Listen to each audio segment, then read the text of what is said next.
You're standing there, aren't you? Lost in the labyrinth of female desire. You've tried to understand it. You've read the books. You've listened to the advice. You've chased the fleeting whispers of what you think women want. And yet, you remain confused, frustrated, often discarded. You believe in romance, in emotional connection, in shared vulnerability. You believe women are seeking a kindred spirit, a deep and abiding love. But what if I told you that your entire understanding is a polite, carefully constructed illusion? What if the truth, the savage truth, was staring you in the face all along, articulated by a man whose wit was only matched by his brutal honesty? Oscar Wilde. The name conjures images of glittering salons, barbed quips, and a world of superficial charm. But beyond the velvet curtain of his public persona, beyond the dazzling epigrams, lay a man who understood the fundamental, often uncomfortable truths of human nature. And in his observations, in his sharp-edged cynicism, you can find the chilling, undeniable truth about female desire. Not the soft, romanticized version you've been sold, but the raw, uncompromising, savage view of what women truly seek, at a level so deep, so primal, that even they often deny its existence. You see, you've been taught to believe in the fairy tale. You've been programmed to chase the ideal. You've been told that if you are kind enough, good enough, emotionally available enough, you will unlock the secret to female affection. This is the great lie, the psychological anesthetic that keeps you chasing illusions. Oscar Wilde, with his unflinching gaze at the social theater, saw it all. He saw the masks people wore, the roles they played, the desperate, often unconscious pursuit of advantage hidden beneath layers of polite society. And nowhere is this more evident, more profoundly impactful on your life as a man, than in the realm of female desire. Wilde understood that for many, life is a performance.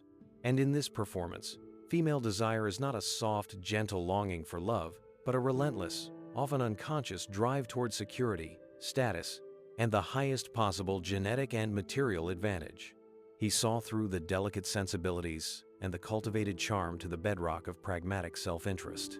You thought it was about your soul, your shared dreams? He would have offered a knowing, cynical smile. He would have told you it was about the stage you stood on, the costume you wore, and the audience you could command.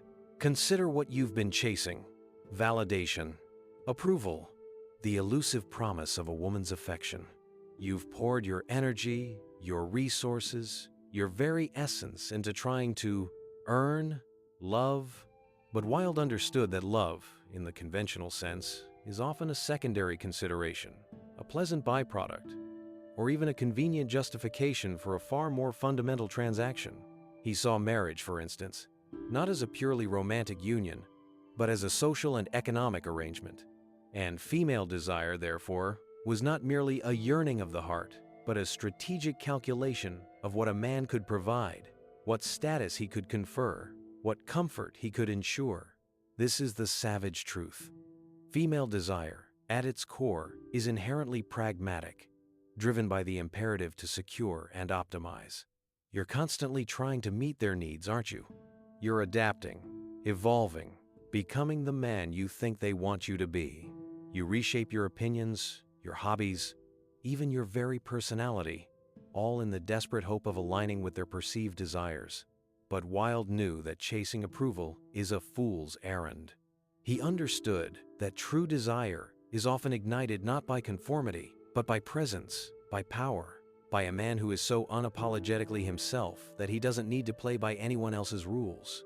Your desperate attempts to conform, to please, to be nice, signal a lack of internal locus of control, a lack of self-possession. And what do women truly desire? In that savage, primal sense, not a man who can be molded, but a man who is an unyielding, unmovable force. A man who defines his own reality rather than seeking theirs. Wilde, the master of irony, understood that what is said often masks what is truly felt or desired. You listen to women articulate their preferences. I want a kind man. I want someone who makes me laugh. I want emotional intelligence. And you, naive man, you believe them.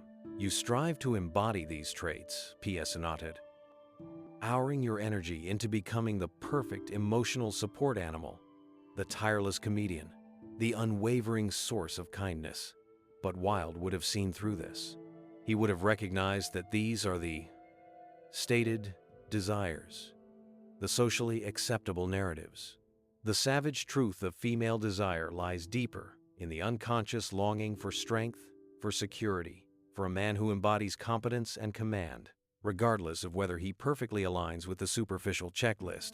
Because what you're not understanding is the binary opposition at play. You think it's about comfort. They seek comfort, yes, but they also seek strength. And often, these two are in tension. The truly strong man, the man who commands respect, who has purpose beyond seeking female validation, is often not the most comfortable or safe option in the short term. He challenges. He leads. He doesn't beg. And it is this very lack of begging, this inherent self-possession, that ignites a different kind of desire.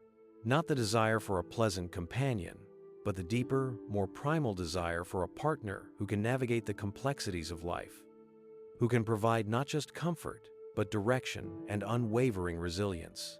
Wilde observed the theater of life, where appearances are everything. You think you're being judged on your character, your integrity, your efforts.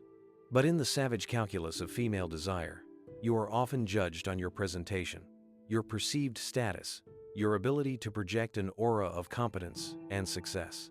Your achievements, your accomplishments, your hard work, these are not merely personal victories. They are signals. They are the feathers in your cap, the display of your genetic and social fitness. And female desire, in its most fundamental, brutal form, is drawn to the brightest, most compelling signals. It is drawn to the man who shines, not necessarily because of who he is on the inside, but because of what he represents in the hierarchy of men. You constantly hear about the need for emotional depth, for connection. You open yourself up. You share your vulnerabilities. You become the sensitive, empathic partner you believe women crave. And often, what happens? You become a confidant, a friend, a shoulder to cry on, but not a lover. Not the object of passionate, consuming desire. Why? Because the savage truth is that while empathy and connection are valued, they are not the primary drivers of attraction. Wilde, with his cynical eye, might have pointed out that while women appreciate emotional depth, they desire power, confidence, and a certain elusive mystique. Your vulnerability, when offered too freely, too early, can be perceived not as a sign of strength, but as a weakness. It can be seen as a request for nurture, rather than an expression of innate power. This is the psychological abyss that swallows so many men. You're constantly trying to provide, to protect, to please. You become the reliable, dependable man, the pillar of stability. You think this is what wins their long-term affection. But Oscar Wilde, the master of paradox, understood that what is too easily given is rarely valued. What is too readily available loses its allure. The savage truth of female desire is that it thrives on challenge, on a certain degree of unattainability, on the promise of something just beyond reach. Your constant availability, your unwavering devotion, your relentless efforts to please, these can often be perceived not as charming devotion, but as a lack of self-worth, a lack of options, a signal that you are not a prize to be won, but merely a comfort to be taken for granted. Think about the metaphors Wilde used, even indirectly, to describe society. A play, a performance, a charade.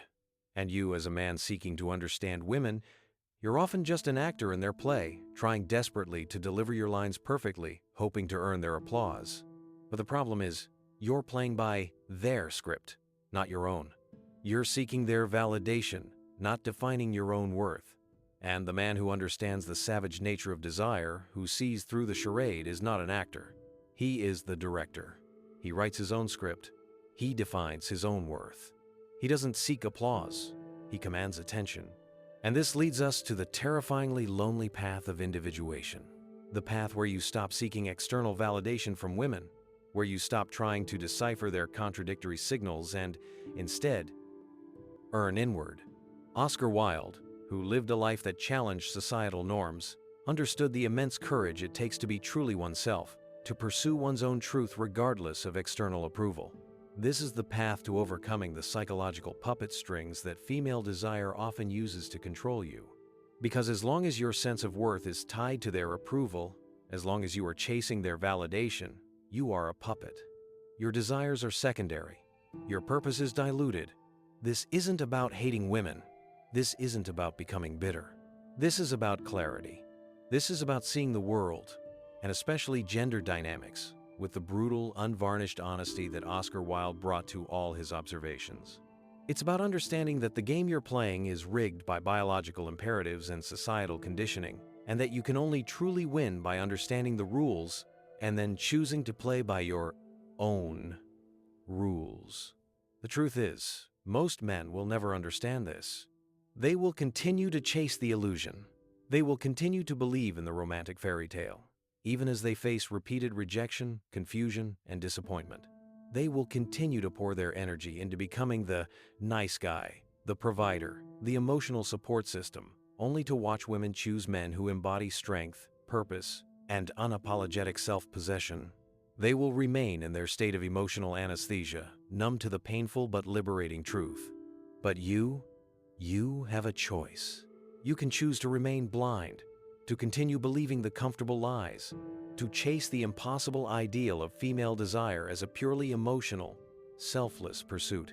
Or you can embrace the savage truth that Oscar Wilde, in his own way, illuminated for those with eyes to see.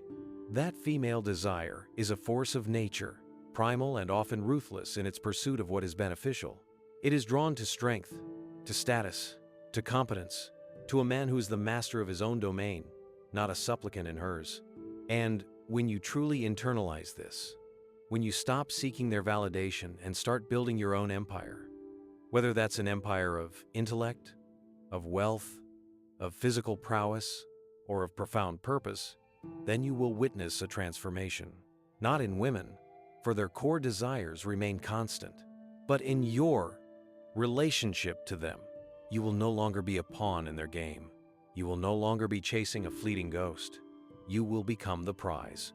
You will become the architect of your own dating life, not a desperate supplicant. The man who understands the savage truth about female desire, who sees through the societal programming, is no longer a psychological puppet. He doesn't need to conform to their ever-changing demands. He understands their nature, and he understands his own. He builds himself into a man of purpose, a man of strength, a man of profound inner conviction. He doesn't seek their approval. He understands their mechanisms. He doesn't beg for their affection. He cultivates a life that naturally attracts. This is the uncomfortable, liberating path. It's not easy. Society will fight you. Conventional wisdom will tell you you're wrong, that you're bitter, that you're misogynistic. They will try to drag you back into the collective delusion, because your awakening threatens the very control they have over your psychology. Your independence, your self-possession, your understanding of these hidden truths is a challenge to the established order of male-female dynamics. But the freedom you gain is immeasurable. The clarity is unparalleled. You will see through the masks, through the societal narratives, through the romanticized lies. You will understand that female desire, in its most profound and savage form, is not about the grand gestures you make, but the intrinsic value you embody. It's not about your efforts to please, but your unwavering sense of self-worth. It's not about how much you love them, but how much you truly embody power and purpose. And this understanding, this brutal clarity, is the greatest gift you can give yourself. It frees you from the endless pursuit of validation. It liberates you from the confusion and frustration. It allows you to build a life of purpose and strength, a life that naturally attracts the right kind of attention, not based on illusion, but on reality. If this message about Oscar Wilde's savage view of female desire resonated with you, if you felt that truth about how women truly select M8, how their desires are fundamentally pragmatic and often unconscious, don't just scroll away. Don't let this insight be just another fleeting thought. This truth, this understanding is too important to be ignored. Like this video, share it with other men who need to wake up, who need to see beyond the illusions they've been fed. And subscribe to this channel for more unfiltered, unapologetic truth about gender dynamics, male psychology, and the brutal realities of relationships. Because the truth, however savage, is the only path to true freedom.